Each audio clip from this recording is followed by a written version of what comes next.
युद्ध में एक तरफ थे महामहिम भीष्म और दूसरी तरफ थे दानवीर कर्ण। दोनों ही कौरवों की सबसे बड़ी ताकत थे। दुर्योधन को यकीन था कि जब ये दोनों महारथी एक साथ रणभूमि में उतरेंगे तो पांडवों का सर्वनाश निश्चित है। लेकिन युद्ध शुरू होने से ठीक पहले भीष्म ने एक ऐसी कसम खा ली जिसने हस्तिनापुर की नींव हिला दी। भीष्म ने कहा, जब तक मैं जीवित हूँ ये सूतपुत्र कर्ण हथियार नहीं उठाएगा। या तो मैं युद्ध करूंगा या ये कर्ण। हम दोनों एक साथ इस रणभूमि में पैर नहीं रखेंगे। सबको लगा कि यह भीष्म का अहंकार है।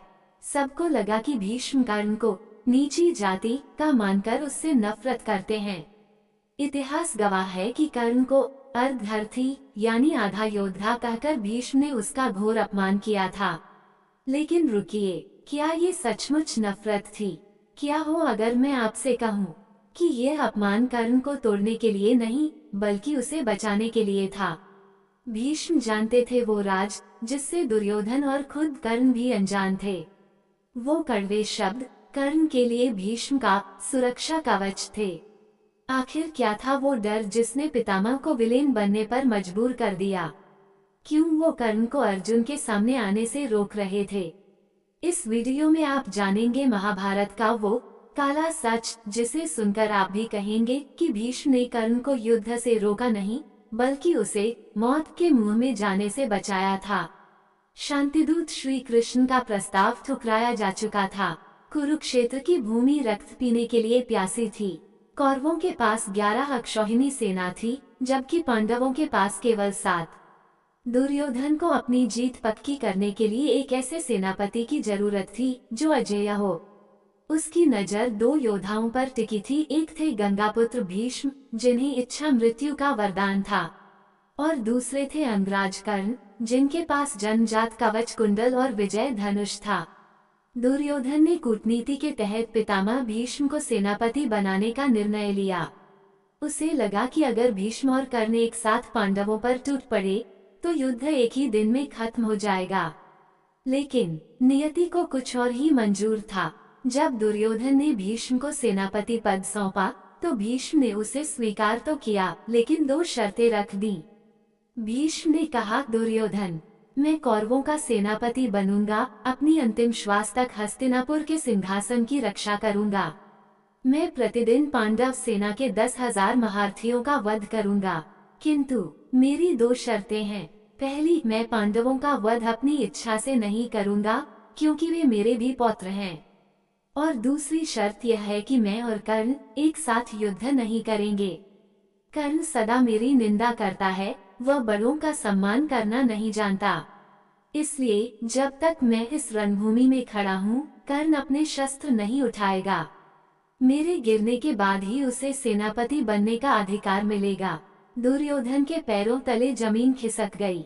उसके 2 सबसे शक्तिशाली अस्त्र भीष्म और कर्ण एक म्यान में 2 तलवारों की तरह थे जो साथ नहीं रह सकते थे। मजबूरन दुर्योधन ने भीष्म को चुना। कर्ण ने उस दिन प्रण लिया, ठीक है पितामह, जब तक आप जीवित हैं मैं युद्ध में भाग नहीं लूंगा। मैं केवल आपकी मृत्यु के बाद ही रणभूमि में प्रवेश करूंगा। और यहीं से महाभारत का पूरा खेल बदल गया। लेकिन सवाल यह है, क्या भीष्म सच में कर्ण के स्वभाव से चिढ़ते थे या फिर इस कठोर शर्त के पीछे कोई ऐसी मजबूरी थी? पितामह की शर्त सुनकर पूरी सभा सन्न रह गई। दुर्योधन कुछ बोल पाता उससे पहले ही भीष्म ने अपनी वाणी का वो प्रहार किया जो कर्ण के सीने को छलनी कर गया। भीष्म ने कहा, दुर्योधन, तुम इसे अपनी विजय का आधार मानते हो। संसार इसे दानवीर कहता होगा किंतु मेरी दृष्टि में ये अर्धरथी से अधिक कुछ भी नहीं। इसने अपने गुरु परशुराम से झूठ बोलकर विद्या प्राप्त की है। इसे परशुराम का शाप है कि अंत समय में यह अपनी विद्या भूल जाएगा। इसके रथ का पहिया धरती निगल जाएगी। जिस योद्धा के पास न अपने गुरु का आशीर्वाद हो और न ही ब्राह्मणों की शुभकामनाएं, वो महारथी कैसे हो सकता है? ये केवल अर्धरथी है। ये सुनकर कर्ण का क्रोध फूट पड़ा। उसने चिल्लाते हुए कहा, पितामह, आपकी आयु ने आपके विवेक को ग्रस लिया है। आप मेरी शक्ति से नहीं मेरे कुल से घृणा करते हैं। आप नहीं चाहते कि एक सूतपुत्र क्षत्रियों के इस युद्ध में यश प्राप्त करे। जिस अर्जुन को आप सर्वश्रेष्ठ कहते हैं, उसे मैंने कई बार चुनौती दी है। मेरे कवच कुंडल देवराज इंद्र भी छल से ही मांग पाए थे, और आप मुझे अर्धरथी कहते हैं। यह आपका न्याय नहीं भीष्म, यह आपकी ईर्ष्या बोल रही है। इस पर भीष्म ने शांत लेकिन तीखे स्वर में कहा, ईर्ष्या बलवान से की जाती है सूतपुत्र, शापित लोगों से नहीं। मेरा निर्णय अंतिम है। यदि तुम्हें युद्ध करना है तो मेरी मृत्यु की प्रतीक्षा करो, क्योंकि जब तक मेरे हाथ में धनुष है तुम इस सेना का हिस्सा नहीं बनोगे। कर्ण गुस्से में सभा से बाहर निकल गया। कर्ण चला गया। दुर्योधन हताश हो गया, लेकिन उस जाते हुए कर्ण की पीठ को देखते हुए भीष्म ने मन ही मन एक गहरी सांस ली। भीष्म ने अभी अभी अपनी जिंदगी का सबसे बड़ा झूठ बोला था। उन्होंने कर्ण को अर्धरथी इसलिए नहीं कहा क्योंकि वो कमजोर था, बल्कि इसलिए कहा ताकि वो उस महाकाल से दूर रहे जो अगले 10 दिनों तक कुरुक्षेत्र में तांडव करने वाला था। कर्ण का अपमान दरअसल कर्ण का जीवनदान था। कर्ण का जाना दुर्योधन के लिए किसी वज्रपात से कम नहीं था। एक तरफ गंगापुत्र भीष्म थे जिनके बिना युद्ध शुरू ही नहीं हो सकता था, और दूसरी तरफ मित्र कर्ण था जिसके भरोसे दुर्योधन ने ये युद्ध छेड़ा था। दुर्योधन धर्म संकट में था। उसने हताश होकर कहा, पितामह, ये आपने क्या किया? आपने मेरी सेना के सबसे बड़े धनुर्धर को रणभूमि से बाहर कर दिया।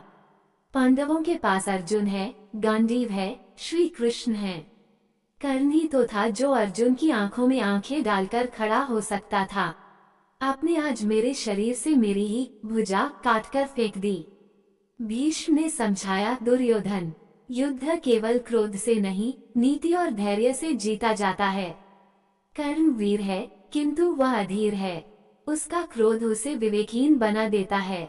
यदि तुम्हें मेरी सेनापतित्व चाहिए तो तुम्हें मेरे नियमों का पालन करना होगा। विश्वास रखो, मैं अकेले ही पांडव सेना का काल बनूंगा। दुर्योधन जानता था कि अब कुछ नहीं हो सकता। मजबूरन दुर्योधन ने भारी मन से भीष्म की शर्त स्वीकार कर ली। लेकिन दुर्योधन एक बात नहीं देख पा रहा था। उसे लग रहा था कि ये दो योद्धाओं का अहंकार है, परंतु असल में ये नियति का खेल था। भीष्म ने कर्ण को बाहर करके अनजाने में ही सही पांडवों को 10 दिनों का जीवन दान दे दिया था। लेकिन क्या भीष्म ने ये सिर्फ गुस्से में किया था? भीष्म का मकसद दुर्योधन को जिताना नहीं, बल्कि किसी और को बचाना था। कहते हैं कि महाभारत के युद्ध में भीष्म का शरीर कौरवों की ओर था, लेकिन उनकी आत्मा पांडवों के खेमे में थी। भीष्म जानते थे कि यह धर्म युद्ध है और धर्म पांडवों के साथ है। जरा उस भयावह दृश्य की कल्पना कीजिए।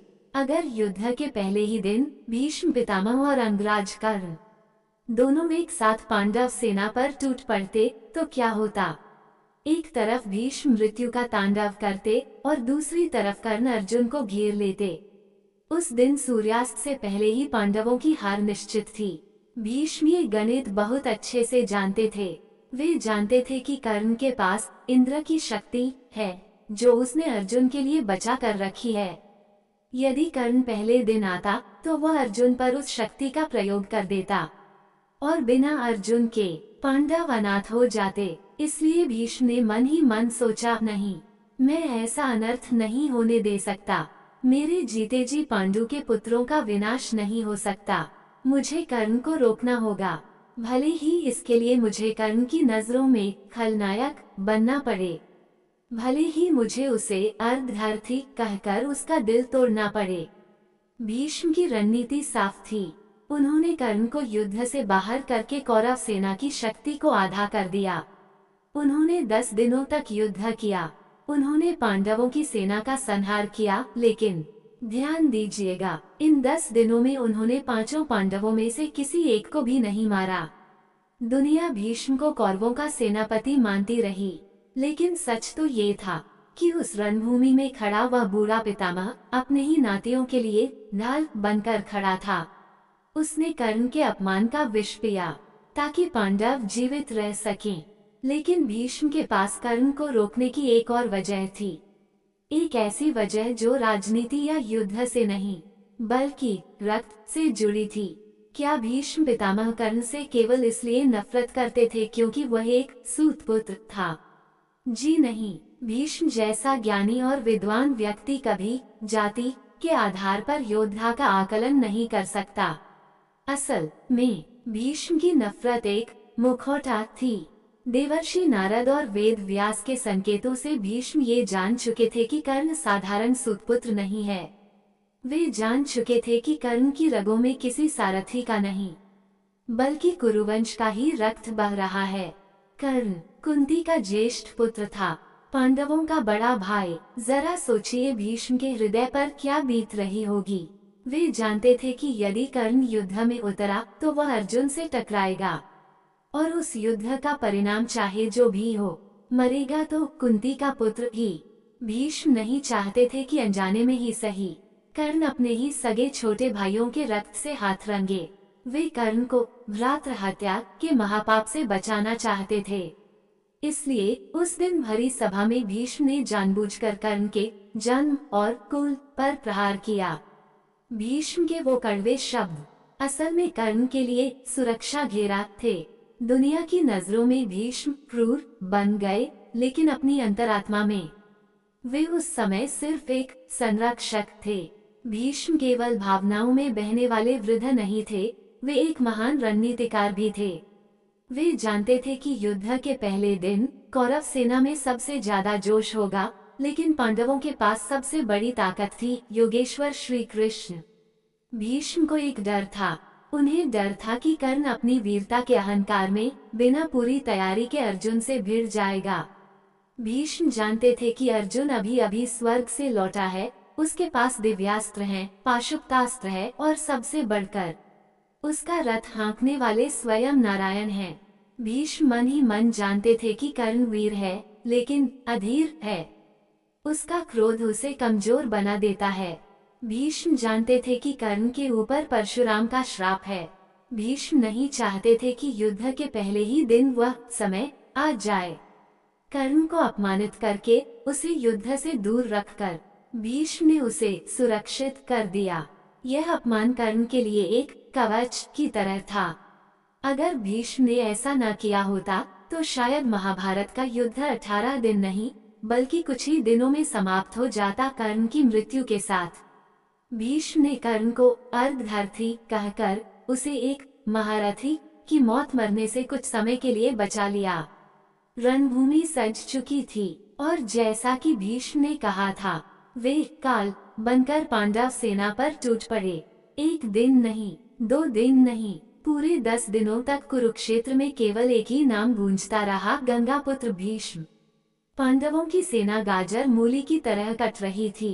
अर्जुन, भीम, नकुल, सहदेव, कोई भी पितामह के बाणों के आगे टिक नहीं पा रहा था। लेकिन इस सारे शोर शराबे से दूर कौरव शिविर के एक कोने में एक सन्नाटा चीख रहा था। कर्ण, जिसे अर्धर्थी कहकर बिठा दिया गया था, वह एक पिंजरे में कैद शेर की तरह तड़प रहा था। हर बार जब कौरव सेना पीछे हटती, कर्ण का खून खौल उठता।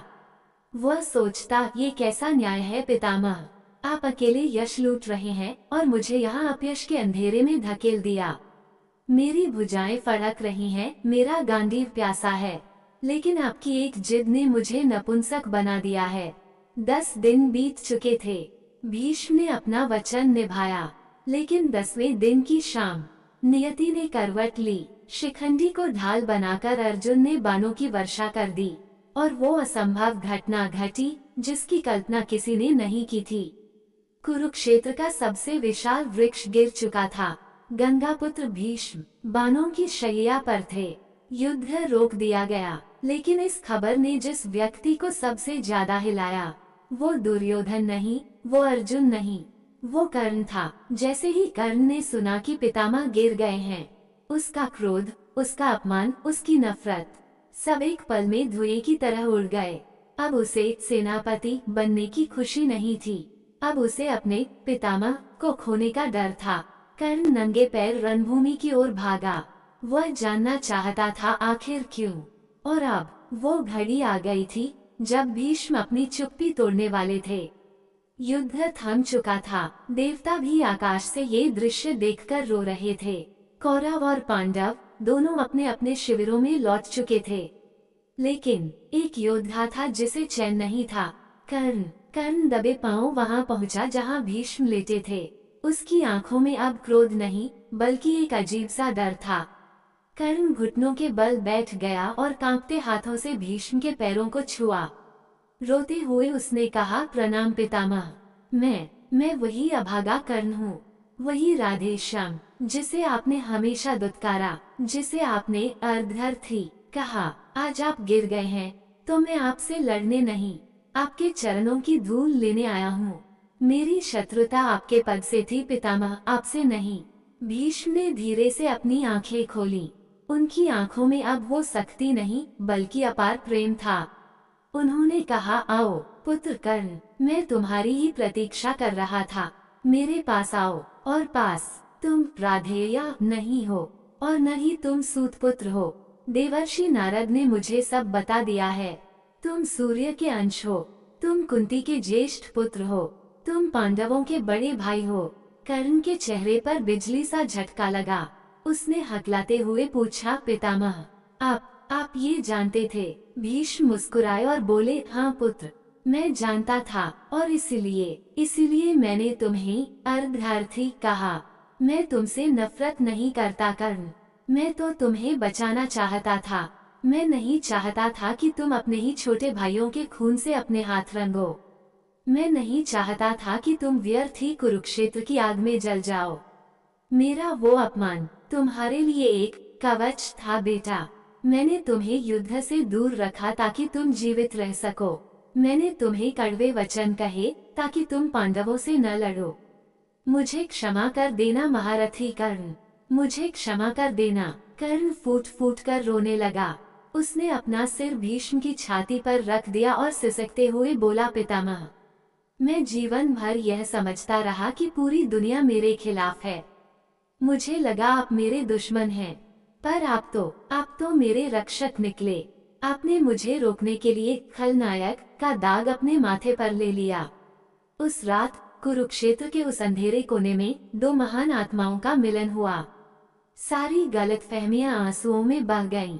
भीष्म ने कर्ण का हाथ अपने हाथ में लिया और कहा, अब भी समय है पुत्र, इस युद्ध को छोड़ दो, अपने भाइयों के पास चले जाओ। युधिष्ठिर तुम्हारे चरण धोएगा, अर्जुन तुम्हारा सेवक बनेगा। इस विनाश को रोक दो कर्ण। कर्ण धीरे से खड़ा हुआ। उसने अपने आंसू पोंछे और कहा, नहीं पितामह, अब बहुत देर हो चुकी है। मैंने दुर्योधन का नमक खाया है। जब सबने मुझे ठुकराया तब दुर्योधन ने मुझे गले लगाया। अब जब उसका बुरा वक्त आया है तो मैं उसे छोड़ नहीं सकता। मुझे पता है मेरी हार निश्चित है, पर मैं लड़ूंगा। बस मुझे आशीर्वाद दीजिए कि मैं एक वीर की भांति मरूं। भीष्म ने एक गहरी सांस ली, आंखें बंद की और कहा, तथास्तु। जाओ पुत्र, अपना धर्म निभाओ। उस रात के बाद कर्ण ने युद्ध में प्रवेश किया। वह लड़ा और एक वीर की तरह लड़ा, लेकिन उसके मन से भीष्म के प्रति सारी कड़वाहट मिट चुकी थी। भीष्म पितामह सरशैया पर लेटे लेटे महाभारत का अंत देखते रहे। उनका शरीर छलनी था, लेकिन उनका मन शांत था, क्योंकि उन्होंने अपने तरीके से अपने कुल की रक्षा करने का प्रयास किया था।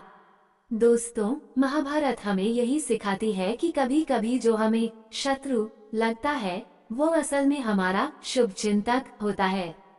भीष्म का वो कठोर निर्णय, वो कड़वे शब्द, सब कुछ एक नाटक था।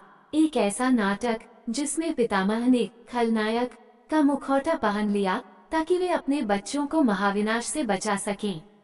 दुनिया उन्हें कठोर कह सकती है, लेकिन सच तो यह है कि उस बाणों की शैया पर लेटा हुआ वो वृद्ध योद्धा सिर्फ हस्तिनापुर का सेनापति नहीं था, वो एक पितामह थे जो धर्म और प्रेम के बीच पिस गए थे।